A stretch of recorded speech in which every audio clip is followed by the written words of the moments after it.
My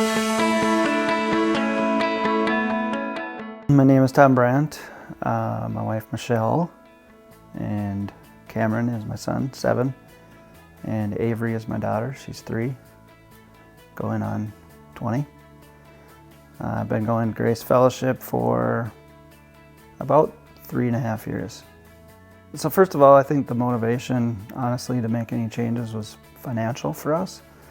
We got into a little bit of debt, a lot of debt, and went to financial peace first and learned how to get out of debt.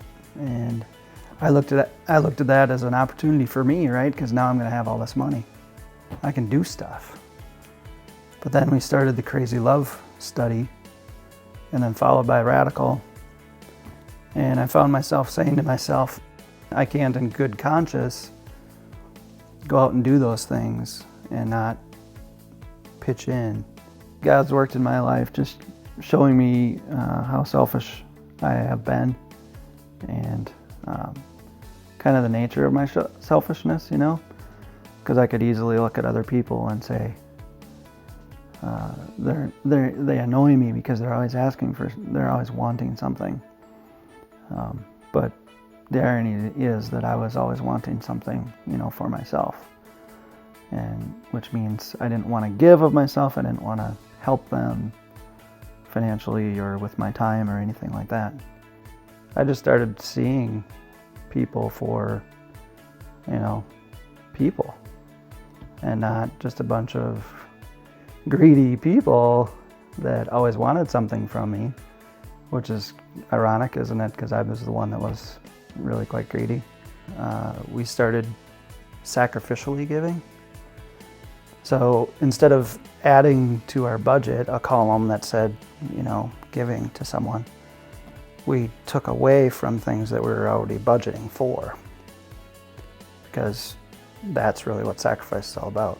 Taking from what you can afford, giving it to someone else, you know. I would just encourage people to, you know, check themselves and understand that this is a family. If they claim to be part of the family of God, that they should be willing to and want to serve. And that's, you know, something for me that's still a work in progress, you know, the want to part. Because there's things that sometimes I just don't want to do it. I know it's right to do, but sometimes I don't want to do it. Sometimes it's easy to say I don't have time, or you know, I don't really have the money. But that's where the sacrifice comes in. I don't have the money, but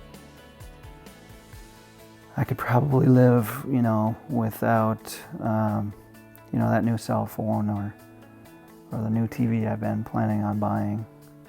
I could live without it so that somebody else could live and maybe be fed.